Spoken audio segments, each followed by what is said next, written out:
Welcome to Mindshift. I'm Brandon. Today is episode 16 of our secular Bible study series in which we look at Nehemiah. We are almost exactly 1/4 of the way through the entire Protestant canon. I'm excited to talk about Nehemiah today. It's an interesting little book. In fact, when I think back to my time at Bible college, one of the very first assignments I had was reading a book called Becoming Nehemiah and writing a pretty lengthy paper on it. I may have even done an exegetical study. I can't quite remember. There were so many, and it was a long time ago. But let's get right into it today. Let's start with point 1, book overview. A lot happens in this pretty small little book, and it's going to be the third wave. So we talked in Ezra about the first wave of Zerubbabel coming back to rebuild the temple.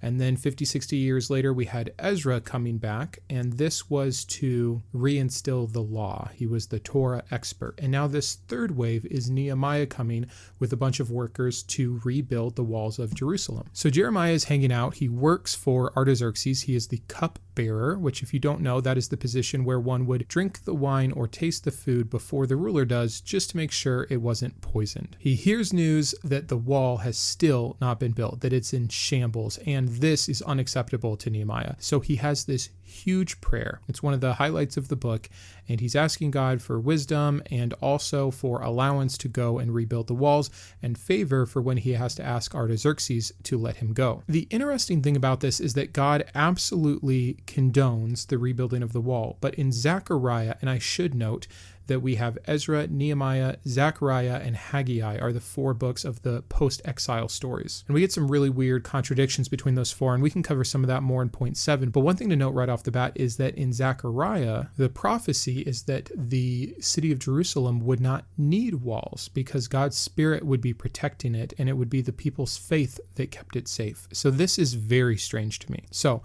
he gets permission from Artaxerxes to go back, and he gets an entire kind of almost little army to go with him, people that are going to keep him safe, as well as a ton of builders. So this is the third wave from exile. Now there's people living in the diaspora, and those are people that are still not necessarily in exile, but they didn't go straight home to Jerusalem. They're just living among the Gentiles. And we'll see Paul go and even reach out to these people in the book of Acts, I believe. So it's interesting. We kind of have people still in captivity, if you will, though it's a little different once the Persians took over Babylon. But this slow and sure and steady force back to Jerusalem is the main point of all of these books. So he gets back, he starts building the wall, and he's met with a ton of resistance. Very similar when Ezra went back and saw that the people had intermarried, and when Zerubbabel went back and was working on the temple, but all the young folk did not get it, and it was not living up to its old hype, etc. By the way, we're going to see in Haggai just how pathetic the new temple is compared to Solomon's temple. But I need to stop jumping ahead in so many different books here. So the resistance comes from the people that have already been living in this land. Again, you have a couple generations back in Israel at this time. They don't like the wall. So Nehemiah is literally building it with his armed forces here to ensure that he is safe and that the wall does not get destroyed. It's just not going well, and he can't believe, he is just really astounded at the weakness of these people. So he gets an idea, and him and his old buddy Ezra decide to get together and host a 7-day event, like a Woodstock for the Torah. They get all the people together, you have your feasts, some of which are still celebrated today, and they preach the Torah for 7 days straight. Can you imagine that? I mean, it takes a day, not even, it takes an afternoon to read the first 5 books of the Bible. And aside from all the bloody warfare and all of the rape and all of the slavery and the Exodus and the creation account, most of it's pretty darn boring. People are wandering around, people are making mistakes, there's genealogies, there's list of this, there's how you build the tabernacle, how you construct the Ark of the Covenant. I mean, what do you teach on for 7 days straight? And I'm not exactly sure what Nehemiah's role was in it, because who knows the Torah better than Ezra? But I digress. Let's get back to it here. They have their ceremony, and at first it seems like everything's going to be good. You know, they're reminding the people, we've got to get back on the temple, we've got to get these walls done, and we have to obey God's commands here. And it doesn't take long before none of those things happen. And this is where Nehemiah goes on a rampage. He takes it upon himself to go and walk through the city and check up on everybody. And sure enough, he finds the people slacking off on the temple. He finds people working on the Sabbath. They've now opened up markets all around the walls he's building. And generally, he just finds people not not obeying the commands, which this was the whole point. We needed a revival. We needed a renewal of heart here. We had to get back on track. And it seemed like the people were pretty geeked up about it until real life came. And I think that this is interesting, right? Because we look at people like Ezra and Nehemiah as these spiritual warriors for God, trying to get the people back on track. Maybe the people didn't like Ezra's ideas about morality because they just lost all their wives and children. See the episode on Ezra if you don't know what I'm talking about. And they don't want to be fundamentalists. They don't want to be so serious. They don't want to live according to the law. Maybe they're making up their own personal relationships with Jesus. It strikes me as so funny because Christians will read this and be like, come on, Israelites, what are these guys doing? Why can they not get their act together? Generation after generation after generation, regardless of ruler, king, judge, prophet, etc., they can never do what's right in the eyes of the Lord, and they always get punished. We just got back from exile. Why can't they do this? I would put it to you that if Jesus came back, or some other prophet, someone like an Ezra or Nehemiah, and was like, guys, we need to talk about this. We can't keep messing up like this. Look at all these harms around you. Everything is going bad because you guys will not follow the Lord. You will not do as Jesus called you to do. You will not go and preach the good news to all the nations. You have not taken up your cross. You have not left your family. You're storing up treasures for yourself. Get it together, guys. And the Christians would be like, what are you talking about? I'm doing fine. And so sometimes I wonder if that wasn't the exact same case back in the day with the Israelites. Again, assuming any of these stories are actually true. But again, Nehemiah is pissed, and we'll talk about that again in problematic passages in point 7. And he cries out to the Lord and he says, I tried, and the book ends. Just like Ezra, with these anticlimactic, very sad, very strange endings that we're not used to. Usually the books before this had some main theme and message, some parallelism, and they would end on the up note. So that's the book of Nehemiah. What is the point here? Well, we'll get into that with main themes a little bit, but generally speaking, I think it's an ushering of, hey, God has a plan here. You people keep getting in the way. How is this covenant going to get fulfilled? When are we going to get our messianic king? Look how no one is good enough yet, right? This is kind of the Christian spin, and I'm getting ahead of myself here, of, well, see, everything in the Old Testament had to point forward to Jesus. Look at our need for a Savior. Look at how broken and sinful we are. Look at how we could never get it right. But we'll get back into all of this later on. Let's move straight into point 2, authorship and date. This is really simple. This is pretty much the same time as Ezra. A few years have passed, and now we are getting the joining of Nehemiah. In terms of date, in terms of authorship, a lot of people, or the Jewish tradition, will accredit this to Nehemiah. Again, like I said with Ezra, who really knows? The book is written in kind of a first person Nehemiah's point of view style, but that doesn't necessarily mean he wrote it. People can write like that for him. There's just too many other better scholarly options of redaction, of partial authorship, of multiple authors based off the Hebrew words being used here and the different kind of strands that you can follow throughout the book, as well as some of the other intimate knowledge of other things that are going on. It really looks like this was written after the fact, and it was compiled, passed down, edited, etc. Regardless, we are seeing that this is the time they're pretty much compiling their Bible. This is the post-exile period. We need to get law again. We need to really focus on what has happened in our past, the people we're going to become. And so you get these kinds of books, and you probably also during this period, if not when you were still in captivity right before you got out of exile, would have been writing down books like even Genesis, Exodus, Leviticus, all of them. So I think that's pretty interesting. Let's move on to point 3, historical context and accuracy. So there is a lot of historical context in this book. I mean, we have everything from the fact that Nehemiah was described as a cupbearer, which we know is a common practice for the Persian kings. We know that there were these royal decrees like we get from Cyrus and Artaxerxes and even Darius. In Ezra, we talked about the Cyrus cylinder, so these things are still going on, but we do get some new archaeological evidence. We do see some rebuilding of walls efforts that are Persian in nature going on in Jerusalem. That would look like some kind of big fortification project that happened at some point around this time for Jerusalem. So we're getting away from a little bit more of the theology of things and into some just historical accountings here. And that makes sense when you consider that now we have kind of a third party that's playing witness to all of this, right, with the Persian rulers. Things kind of have to line up a little more than when you could just make stuff up about Genesis and Exodus, etc. We don't have even a whole lot of God in this book other than some of the communication with Nehemiah during his prayer, and that always opens these books up to be a little bit more accurate and reliable. So kind of a thumbs up so far on historical accuracy for this book. Moving into point 4, let's talk about the literary analysis. Not a whole lot to cover here. This is still a historical narrative. We have a linear time frame. We have a co-alliance with what's happening in Ezra, although these two books were initially one book.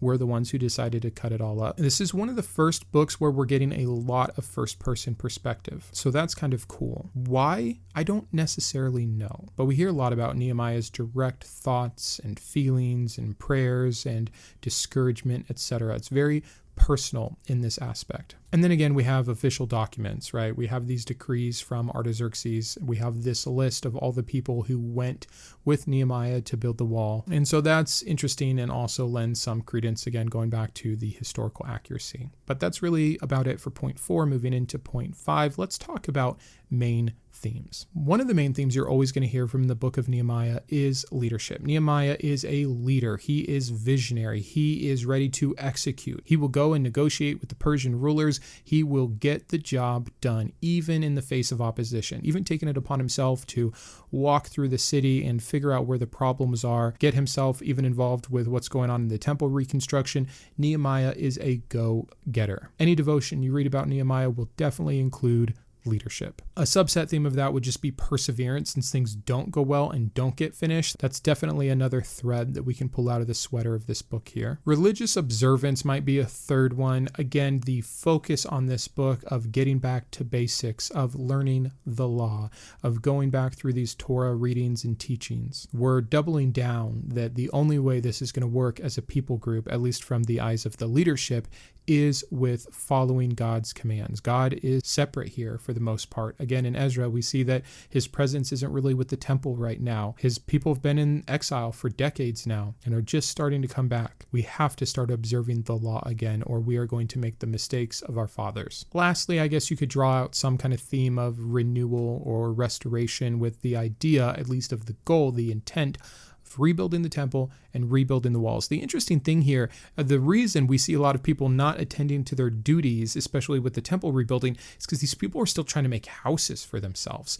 Like the focus, I even mentioned this in Ezra, it's such a strong focus of let's get the temple done, but these people don't have a community back together yet. They don't have places to live. These people are working for themselves to keep themselves alive and fed against these religious rulers that are like, build that wall, build that temple. So on some hand, I also don't blame these people for being like, hey, there's not going to be a temple for me to worship at if I'm dead first. Let me take care of basics. But I digress. That's point 5. Let's move into point 6, reception and influence. I'm finding myself having a harder and harder time talking about reception and influence. It was easy with books like Genesis and Exodus, but really it's just a trickling down of the themes that we've covered here. So Nehemiah is pointed to in both the Jewish and Christian traditions for, again, leadership, for grouping unlike people together, right? You have the exiled people that have been back for a while. You have the new groups of exile. You have people that have intermarried. You have some people still back in the diaspora. You have some people still back in Babylon or the Persian territory. And many of these people end up kind of mixing together around this time with the group that Nehemiah has brought from exile to build the wall versus the people that are still back here, as well as some of the people on the outside who want to have their say, because after all, they are still part of the Israelite nation. They are still the Jewish people. And so again, Nehemiah being able to group these people together, get a common mission, at least at first, and get going is something that even modern day churches will try to talk about. We have differences, we have these different sects, but it shouldn't stop us from the goal here. And again, a big goal is the protection of God's people and the ability to worship God. That's the wall and the temple. So a lot of themes that trickle down. Again, even the idea of the wall, Nehemiah's wall, like this huge project against all odds, against all opposition, is something that we have seen trickle down into art and literature, culture, etc. So not a whole lot to say there. Kind of end it with that. Let's move right into everyone's favorite, point 7, contradictions, errors, problematic passages, etc. Starting with contradictions, I think we'll kind of just do a more quick overview here. We have issues with chronological discrepancies. An idea of this might be that in right away Nehemiah 1:1, we see that he is a cupbearer for Artaxerxes the first. This might not line up with what scholars believe would have been the case. Again, we talked about this in Ezra, but it might have been closer to Artaxerxes II or the third. This could throw off a lot of dating and issues for the timeline that we see through both Ezra and Nehemiah. We get some population number discrepancies between Ezra and Nehemiah. Ezra says how many people he brought with him. Nehemiah is not far to follow after, and in Nehemiah 7:66 we get a count for these people, and it doesn't seem like that would line up properly. The length of time it took to rebuild the wall to the degree that it was rebuilt, I mean, this is again its own scholarly issue. Were the walls at this time really rebuilt? Were they rebuilt in terms of, hey, there's a wall now, but it's not like it was before? We have comparison differences with the size, and also the speed comes into play. In Nehemiah it says it took just 52 days. That's in Nehemiah 6:15. That's an awfully short time frame, especially with opposition, to look at these walls really getting built. Like always, we have genealogy issues. Nehemiah gives us a lot of lists of names, and they simply do not line up with the other ones that we get from this same canon. Period. There's some contradictions with where did the opposition come from against the wall? Was it the people that were already living in Israel at the time that were of Israelite blood, or was it the Samaritans and the Amorites, which are also listed in the book? We have a lot of confusion again about exactly who's getting in the way of this building process. A big one is the description of the city layout. We get a lot of descriptions here, and I didn't want to cover it in the biblical accuracy because I think it's up for debate a little bit, but from the historical and archaeological evidence that we have in terms of like the city gate and its location central to the city, etc., it's not what we find from the sites. So, I mean, who knows? So let's move on to problematic passages. Now, a lot of the passages I'd kind of earmarked that I wanted to cover in retrospect are just things that even Ezra and Nehemiah were not okay with. You know, we see an exchanging of interest and loans, and we're not supposed to do that. We see people working on the Sabbath. We're not supposed to do that. So it's part of the story. I understand that. But again, I think it's worth pointing out just how quickly these people are willing to disobey God. But it does get called out, so it's not like they were blessed for it or anything. One we can get into is Nehemiah 5:9. So I said, the thing that you are doing is not good. Ought you not to walk in the fear of the Lord our God to prevent the taunts of the nations of our enemies? Now, this is not surprising if you know your Christian doctrine, and indeed, many Christians love this idea that the beginning of wisdom is the fear of the Lord. So Nehemiah is walking around chastising people, and he's like, where's your fear? Fear God so that you can protect us from our enemies. And I think that this shows us everything we could need to know. This is how the Israelites had to view God. When they worship him, they're not worshiping him out of adoration. When they obey him, they're not obeying him out of love.